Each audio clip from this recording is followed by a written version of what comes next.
All right, let's just jump right into this. Welcome to today's Explainer, where we're going to dissect the very DNA of elite leadership. We're looking at a really fascinating breakdown of what separates your everyday managers from truly great leaders when the stakes are, at their absolute highest. If you've ever felt the temperature suddenly rise in a room or watched a project just completely go off the rails, well, you know exactly what we're talking about today. We're exploring the psychology and the exact mechanics of mastering leadership under pressure. I am so pumped to guide you through this because today's insights, they totally redefine how we should look at high-stress situations. It's not just about surviving the storm, it's about actually leveraging it. Because it all really boils down to this ultimate test. What do top leaders actually do when chaos hits? Seriously, ask yourself this question, because it frames the whole core conflict of what we're exploring today. Every single professional, no matter your field, is eventually going to face that moment where the plan falls apart, the timeline shrinks, and the pressure just spikes. It's the universal constant of work and life, really. But the reaction to that moment? That is anything but universal. When chaos hits, the entire room looks to one person. The dynamic instantly shifts, and how that person responds in those first few critical seconds literally sets the trajectory for the entire team.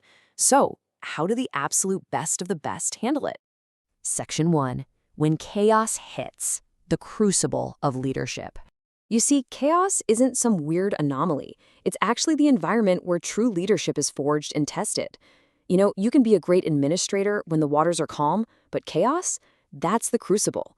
It burns away all those superficial management tactics and forces a raw, immediate response.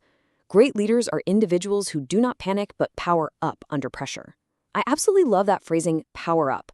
It completely flips the script. The standard expectation is that pressure depletes you, right? It wears you down, makes you defensive, kind of forces you to shrink away from the challenge. But top leaders do the exact opposite. They don't just maintain their baseline, they actually use the friction of that chaos to elevate their performance. The pressure literally becomes their fuel. They power up. Moving on to Section 2, the trap of panic, a divergent reaction. So when the pressure mounts, the road basically forks. One path leads to control, and the other leads directly into a trap. Panic is the default human reaction to sudden chaos. It's a biological instinct. We're wired for it. But in a leadership context, surrendering to that instinct is a massive liability. It acts like a literal cloud over your executive function. You completely lose sight of the big picture. Your decision-making gets reactive, erratic, and it's driven by fear instead of actual data. You can't see the solutions because that fog of anxiety is just way too thick. But by choosing the other path, staying cool, you keep that sharp edge. You keep your vision crystal clear.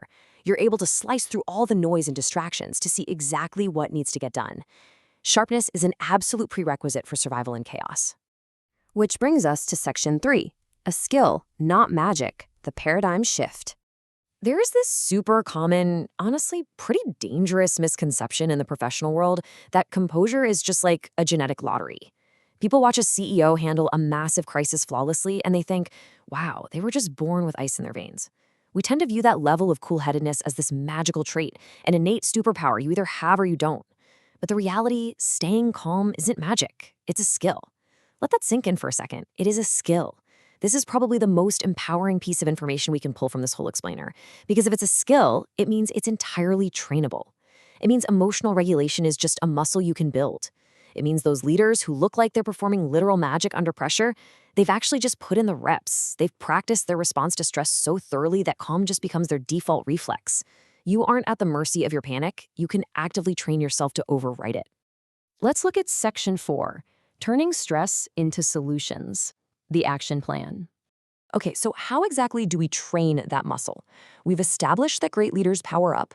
We know why calm is essential for a sharp mind, and we know for sure this is a trainable skill.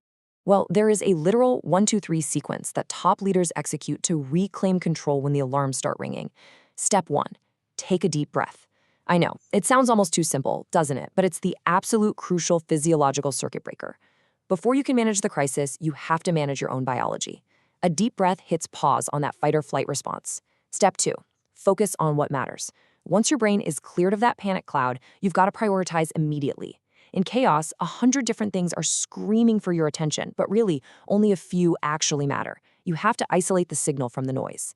And then step 3, turn stress into solutions.